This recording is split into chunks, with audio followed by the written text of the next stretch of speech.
최근 국내 불법 체류자가 40만 명을 웃도는 가운데 불법 체류한 중국인 범죄가 크게 증가하고 있습니다. 이에 경찰청은 불법 외환거래, 투자 사기, 도박 등 국제범죄에 대한 집중 단속을 실시할 예정입니다.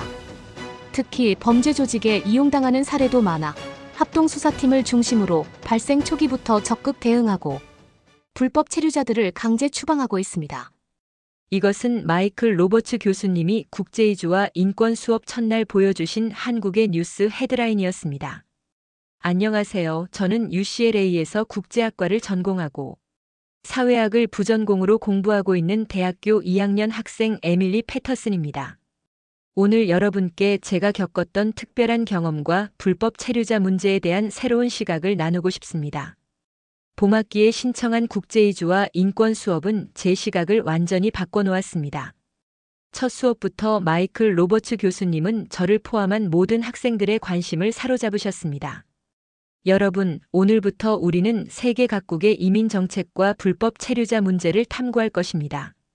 이 문제는 법 집행의 차원을 넘어 인간의 존엄성과 국가 안보 사이의 균형을 다루는 복잡한 주제입니다. 교수님은 활기찬 목소리로 수업을 시작하셨고 저는 첫 순간부터 완전히 몰입했습니다. 특히 인간의 존엄성과 국가 안보 사이의 균형이라는 표현이 제 마음에 깊이 와닿았습니다. 스크린에는 한국 출입국 관리사무소 모습이 나타났고 교수님은 최근 뉴스를 설명해 주셨습니다. 한국에서는 최근 몇 개월간 중국인 불법 체류자에 대한 대대적인 단속이 있었습니다. 특히 흥미로운 점은 한국에서 추방된 중국인 불법 체류자들 중 일부가 고국으로 돌아가 새로운 범죄에 연루되는 사례가 늘고 있다는 것입니다. 교수님은 한국에서 익힌 경험과 지식을 이용해 위조 서류를 만들거나 불법 입국 브로커가 되는 경우들을 구체적으로 설명해 주셨습니다. 심지어 한국인을 대상으로 한보이스피싱 같은 전화 금융 사기에 가담하는 경우도 있다고 하셨어요. 이것이 바로 단순한 추방 정책의 한계를 보여주는 사례입니다. 교수님이 강조하셨습니다. 불법 체류자 문제는 출발지와 목적지 국가 모두의 문제이기 때문에 단순히 국경 밖으로 내보내는 것만으로는 해결되지 않아요. 솔직히 말씀드리면 그때까지 저는 한국의 이민 정책에 대해 거의 아는 것이 없었습니다. 불법 체류자라는 말을 들으면 단순히 법을 어긴 사람들이 마땅한 처벌을 받는 것이라고만 생각했죠. 그런데 다음 슬라이드에 이탈리아 람페두사 섬의 난민 사진이 떠올랐습니다. 여기 가본 사람 있나요? 교수님이 물으셨고 반 전체가 조용해졌습니다. 저는 겨울 방학 때 이탈리아 여행을 다녀온 것이 생각나서 조심스럽게 손을 들었습니다. 제가 겨울 방학 때 이탈리아 여행을 했는데 직접 람페두사는 못 갔지만 로마에서 이민자 문제에 대해 현지 가이드에게 이야기를 들었습니다. 교수님의 눈이 반짝였습니다. 정말인가요? 어떤 이야기를 들었는지 얘기해 주시겠어요? 그렇게 저는 겨울 방학에 다녀온 이탈리아 여행에서의 경험을 나누게 되었습니다. 로마 시내 투어 중 우리 가이드 마르코는 단순한 관광 가이드가 아니었습니다. 그는 로마 대학교에서 이민 정책을 연구하는 대학원생이자 주말에는 관광 가이드 일을 하는 열정 넘치는 사람이었습니다. 저쪽 광장에 모여 있는 사람들 보이시나요? 마르코가 콜로세움 근처에서 물었습니다. 대부분 북아프리카에서 온 난민들입니다. 이탈리아는 유럽으로 가는 첫 관문이니까요. 처음에는 그냥 관광 중에 본 풍경 정도로 생각했지만 마르코의 설명을 들으며 그들의 이야기에 더 관심을 갖게 되었습니다. 이탈리아의 이민 문제는 지리적 위치 때문에 더 심각합니다. 마르코가 설명했습니다. 우리는 아프리카와 중동에서 유럽으로 가는 첫 번째 관문이죠.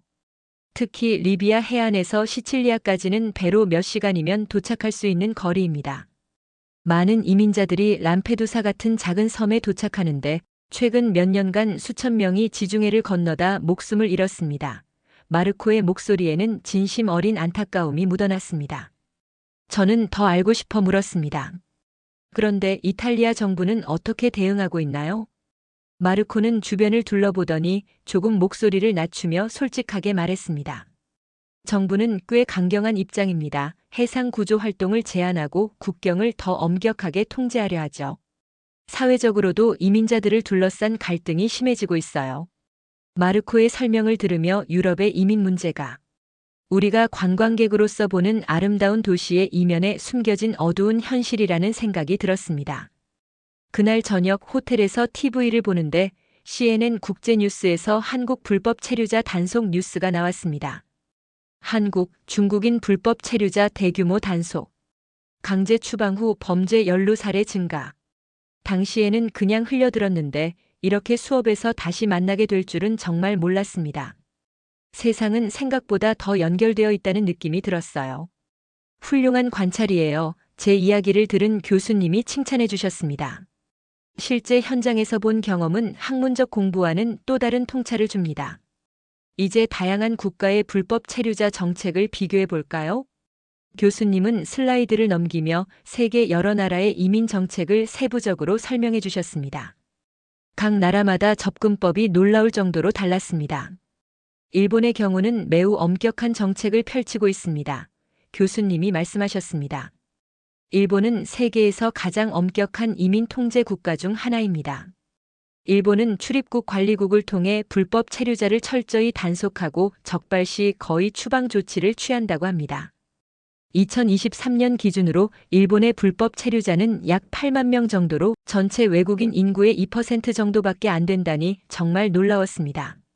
하지만 이런 강경책의 이면에는 어두운 그림자도 있습니다. 교수님은 슬라이드에 나오는 일본 수용소 사진을 가리키셨습니다. 불법 체류자들은 기본적인 의료 서비스도 받기 어렵고 장기간 구금된 채 인권 침해 논란이 끊이지 않는다고 합니다. 또한 단속을 피해 숨어 사는 불법 체류자들은 노동 착취의 희생자가 되기 쉽고 사고나 질병이 생겨도 병원에 가지 못해 심각한 상황에 처하는 경우가 많다고 합니다. 다음은 호주의 사례였는데 정말 충격적이었습니다. 호주는 태평양 해결책이라는 특이한 정책을 시행하고 있습니다. 호주는 해상으로 입국하는 불법 이민자들을 절대 본토에 들이지 않고 대신 나우루, 파푸아뉴기니 같은 작은 섬나라에 세운 수용소로 보낸다고 합니다.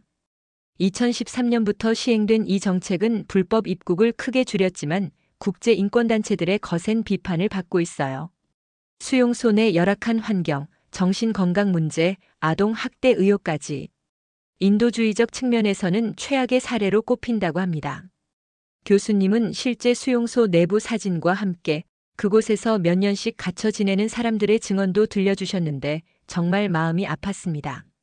미국은 또 다른 양상을 보입니다. 교수님이 계속 설명하셨습니다. 역대 정부마다 정책이 크게 달라져 혼란스러운 상황입니다. 미국에는 약 1,100만 명의 불법 체류자가 있는데 이는 세계에서 가장 많은 수라고 합니다. 오바마 정부 때에는 어릴 때 미국에 온 불법 체류자들을 보호하는 다카 프로그램을 시행했었고 트럼프 정부는 국경 장벽 건설과 강제 추방에 중점을 두었으며 바이든 정부는 다시 인도주의적 접근을 강화하려 노력 중이라고 합니다. 하지만 의회의 법안 통과 없이는 근본적 해결이 어려워 수백만 명이 법적 불안정 상태로 살고 있다는 게 현실이라고 합니다. 유럽연합은 난민 위기 이후 국가별로 다양한 접근법을 보이고 있습니다. 교수님이 유럽 지도를 가리키며 말씀하셨습니다. 독일은 2015년 시리아 난민 100만 명을 받아들였고 이들에게 언어 교육과 직업 훈련을 제공하는 통합 정책을 펼쳤습니다. 반면 헝가리나 폴란드 같은 국가들은 매우 제한적인 정책을 시행하며 국경에 장벽을 세우기도 했습니다. 그리스는 터키와의 국경에서 들어오는 난민들로 큰 부담을 겪고 있고 이탈리아는 지중해를 통해 들어오는 아프리카 난민들과 관련된 문제로 어려움을 겪고 있다고 합니다. 캐나다의 경우를 보면 표현적 입장이라는 점수 시스템으로 체류자들을 관리하고 있습니다. 교육, 언어 능력, 경력 등에 따라 점수를 매겨 합법적 체류 기회를 주는 것인데 기준을 충족하지 못하는 이들은 여전히 불법 체류자로 남게 됩니다. 영국은 적대적 환경 정책으로 불법 체류자들이 일상생활에서 어려움을 겪게 만들어 자발적으로 떠나게 하는 전략을 쓰고 있습니다. 주택 임대, 은행 계좌 개설, 의료 서비스 접근 등을 제한하는 방식입니다. 다양한 국가 사례들을 들으며 불법 체류자 문제가 얼마나 복잡하고 국가마다 다른지 이해하게 되었어요. 그런데 불법 체류자 문제에 대한 각국의 대응을 볼 때 한국의 접근법은 꽤 독특하고 균형 잡혀 있습니다. 라고 교수님은 설명을 이어가셨습니다. 한국은 강력한 단속도 실시하지만 동시에 여러 지원 프로그램도 운영한다고 합니다. 특히 조선족을 위한 방문 취업 제비자처럼 특정 그룹에게 합법적 체류 기회를 주는 제도가 있다는 것이 인상적이었어요. 방문 취업제는 2007년부터 시행된 제도로 중국이나 구소련 지역에 있는 한국계 동포들이 최대 4년 10개월간 한국에서 합법적으로 체류하며 취업할 수 있게 해줍니다. 이는 불법 체류 문제를 해결하는 현실적인 대안이 되고 있습니다. 또한 2021년부터 시행된 체류 외국인 인권 보호 강화 방안은 불법 체류자라 하더라도 기본적인 인권은 보장받아야 한다는 원칙 아래 의료 서비스 접근성을 높이고 노동 착취를 방지하는 정책이라고 합니다. 한국의 접근법은 정말 배울 점이 많습니다. 교수님이 말씀하셨습니다. 법 집행을 하면서도 인도주의적 가치를 놓치지 않으려는 균형이 중요합니다. 교수님의 강의를 들으며 제가 지금까지 불법 체류자 문제를 너무 단순하게만 생각해왔다는 것을 깨달았습니다. 그것은 단순히 법을 지키느냐 마느냐의 문제가 아니라 인간의 존엄성과 국가 안보 사이의 복잡한 균형에 관한 것이었어요. 수업이 끝난 후 저는 도서관으로 직행했습니다. 이탈리아와 한국의 이민 정책을 비교해보고 싶었습니다. 이 주제로 중간 과제 리포트를 작성하기로 마음먹었기 때문입니다. 도서관에서 찾은 자료 중 가장 흥미로웠던 것은 중국인 불법 체류자들의 개인 인터뷰 모음집이었습니다. 특히 헤이룽장성 출신의 35살 리웨이 씨 이야기는 정말 가슴 아팠습니다. 한국에 간 이유는 단 하나 어머니의 수술비 때문이었습니다. 그의 증언이었습니다. 매일 아침 눈을 뜨면 오늘 단속에 걸리면 어쩌지라는 두려움이 먼저 들었습니다. 하지만 어머니를 살리기 위해서라면 이 두려움도 참을 수 있었습니다. 결국 그는 단속에 걸려 추방되었고 어머니는 치료를 제대로 받지 못한 채 돌아가셨다고 합니다. 책을 읽으며 눈물이 났습니다. 불법 체류자라는 딱지 뒤에 숨겨진 인간의 슬픔이 느껴졌기 때문입니다. 도서관에서 발견한 한국의 불법 체류자 증언집에는 정말 다양한 사연들이 담겨 있었습니다. 조선족 출신 김영희 씨의 이야기가 특히 기억에 남습니다. 그녀는 연변에서 교사로 일하다가 어머니의 치매 치료비를 마련하기 위해 한국으로 왔습니다. 처음에는 3개월 관광비자로 왔어요. 하지만 돌아갈 수 없었습니다. 식당에서 일하며 번 돈으로 어머니 치료비를 보내야 했거든요. 10년 동안 가족을 만나지 못했지만 덕분에 어머니는 좋은 요양원에서 지내실 수 있었습니다. 그게 제 유일한 위안이었습니다. 또 다른 사례는 베트남 출신 응우옌 씨의 이야기였습니다. 그는 고용허 가제로 한국에 온 뒤 사업장에서 심한 부당 대우를 겪어 도망쳤습니다. 사장님이 여권을 가져가고 매일 12시간 이상 일하게 했어요. 월급도 절반만 줬습니다. 경찰에 신고하면 곧바로 추방될까봐 두려워서 그냥 도망쳤어요. 지금은 건설 현장에서 일하며 숨어 살고 있지만 아이들 학비를 보낼 수 있어 다행입니다. 가장 충격적인 이야기는 몽골 출신 바트르 씨의 경우였습니다. 그는 한국에서 일하다 다쳤지만 불법 체류자라는 이유로 제대로 된 치료를 받지 못해 평생 장애를 안게 되었습니다. 공장에서 기계에 손이 끼었는데 사장님이 병원에 데려가 주지 않았어요. 불법 체류자라서 신고되면 추방될까봐 작은 의원에서만 간단히 치료받았죠. 결국 손가락 2개를 잃었고 지금은 일도 제대로 못합니다. 그래도 돌아갈 수 없어요. 몽골에서는 더 살 길이 없으니까요. 이런 가슴 아픈 이야기들 외에도 한국에서 새 삶을 찾은 긍정적인 사례도 있었습니다. 우즈베키스탄 출신 딜쇼드 씨는 처음에는 불법 체류자였지만 한국 정부의 특별 자진 출국 프로그램을 통해 합법적 신분을 얻게 되었습니다. 자진 출국 후 재입국 금지 기간이 단축되어 합법적으로 다시 한국에 올 수 있었어요. 지금은 통역사로 일하며 다른 외국인 노동자들을 돕고 있습니다. 한국 정부의 정책 덕분에 제 인생이 바뀌었습니다. 중국 출신 장웨이 씨의 이야기도 인상적이었습니다. 그는 불법 체류 중 단속에 걸렸지만 한국에서의 경험을 살려 귀국 후 한국어 학원을 열어 성공했습니다. 한국에서 배운 기술과 언어로 고향에서 사업을 시작했어요. 지금은 많은 젊은이들이 제 학원에서 한국어를 배우고 합법적으로 한국에 갑니다. 어두운 시간도 있었지만 결국은 좋은 경험이 되었습니다. 하지만 모든 이야기가 긍정적인 것만은 아니었습니다. 불법 체류자 출신으로 범죄에 연루된 사례도 있었습니다. 익명의 한 조선족 남성은 한국에서 추방된 후 보이스피싱 조직에 합류한 경험을 고백했습니다. 돌아왔을 때 할 수 있는 일이 없었어요. 가족은 여전히 돈을 기다리고 있었고, 그때 한국어를 잘한다는 이유로 보이스피싱 조직에서 저를 찾아왔습니다. 처음에는 그게 뭔지도 몰랐어요. 나중에 알고 빠져나오려 했지만 쉽지 않았습니다. 이런 다양한 사례들을 통해 저는 불법 체류자 문제가 단순히 법을 어긴 사람들이라는 틀에 가두기엔 너무나 복잡하고 다양한 인간 사연이 있다는 것을 깨달았습니다.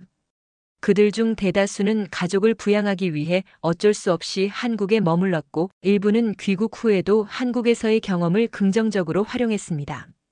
하지만 동시에 일부는 한국에서의 경험과 지식을 이용해 범죄에 가담하기도 했어요. 하지만 다른 한편으로는 한국경찰청의 2023년 통계에 따르면 한국에서 추방된 중국인 불법 체류자 중 일부가 한국인을 대상으로 한 보이스피싱 범죄에 가담하는 사례가 늘고 있다고 합니다. 한국어를 잘하고 한국 사회를 잘 아는 이들이 범죄 조직의 자산이 된 셈입니다.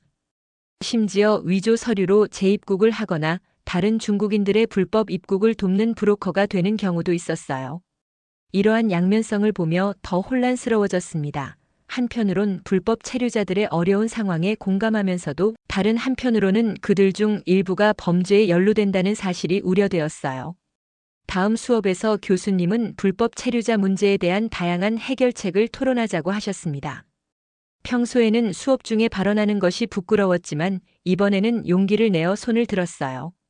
이탈리아와 한국의 사례를 보면 단순히 국경을 닫는 것만으로는 문제가 해결되지 않는 것 같습니다. 합법적 체류 경로를 만드는 것이 중요하지 않을까요? 교수님은 미소를 지으시며 고개를 끄덕이셨습니다. 좋은 지적입니다, 에밀리. 불법 체류자 문제는 법의 문제이자 사람의 문제입니다. 균형이 필요하죠. 수업이 끝난 후 저는 교수님께 다가가 추가 질문을 했습니다. 교수님, 이탈리아와 한국의 상황이 많이 다른데도 서로 배울 점이 있을까요? 교수님은 생각에 잠기시더니 대답해 주셨습니다. 물론입니다. 상황은 달라도 근본적인 도전은 비슷합니다. 어떻게 국가의 안보와 질서를 지키면서도 인도주의적 가치를 존중할 것인가, 그것이 핵심이죠. 이탈리아는 지중해라는 자연적 장벽이 있음에도 불구하고 이민자들이 계속 들어오고 있고, 한국은 바다로 둘러싸인 반도 국가지만 여전히 불법 체류자 문제가 있습니다.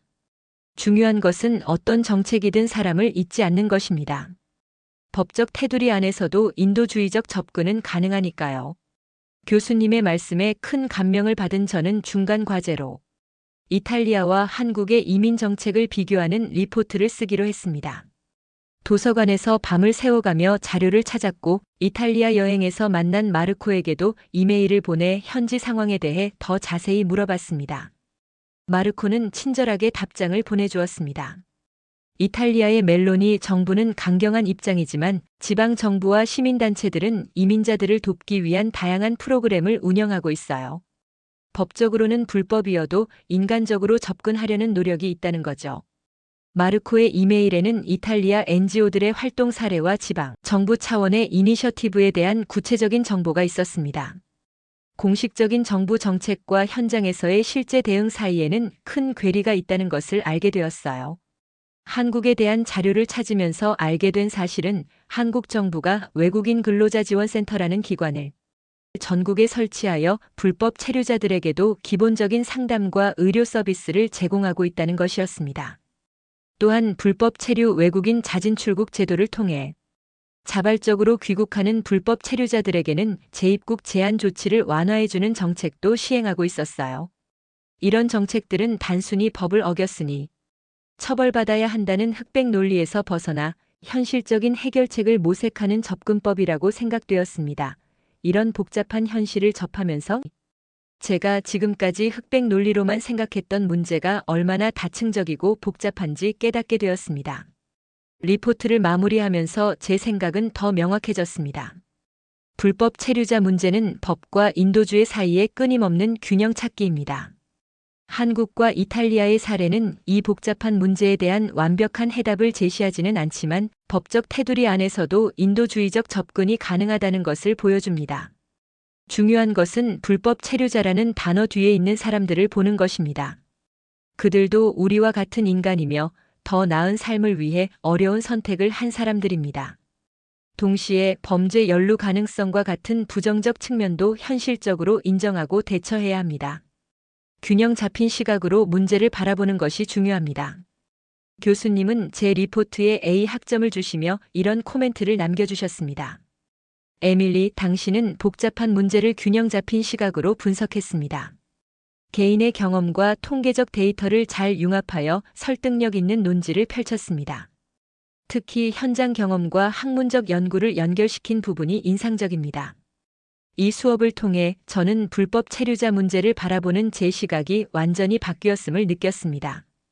이제 뉴스에서 불법 체류자 관련 기사를 볼 때면 그 뒤에 숨겨진 복잡한 인간 드라마를 생각하게 됩니다. 로마 여행에서 마르코를 만나고 로버츠 교수님의 수업을 듣고 다양한 불법 체류자들의 사연을 접하면서 제 내면에 큰 변화가 일어났습니다. 법과 질서는 중요합니다. 특히 불법 체류자들 중 일부가 범죄에 연루되는 현실은 분명히 대처해야 할 심각한 문제입니다. 그러나 동시에 그들도 각자의 사연과 꿈을 가진 사람들이며 우리의 정책은 이 두 측면을 모두 고려해야 한다고 믿게 되었습니다. 한국이 보여준 모델은 완벽하지 않지만 적어도 법과 인도주의, 국가 안보와 인간의 존엄성 사이의 균형을 찾으려는 노력을 보여줍니다. 이것이 제가 이탈리아 여행과 국제이주와 인권 수업을 통해 배운 가장 큰 교훈입니다. 불법 체류자 문제에는 완벽한 해답이 없을지 모르지만 우리가 그들의 인간적인 측면을 잊지 않는다면 더 나은 해결책을 찾을 수 있을 것입니다. 오늘 저의 경험과 깨달음을 나눌 수 있어 감사합니다. 제 이야기가 여러분께 불법 체류자 문제를 다른 시각으로 바라볼 수 있는 작은 계기가 되었기를 바랍니다. 어쩌면 우리 모두가 뉴스 헤드라인 너머의 인간 이야기에 귀 기울일 때 더 나은 세상을 만들 수 있지 않을까요? 감사합니다. 시청자 여러분, 오늘 사연 잘 들으셨나요?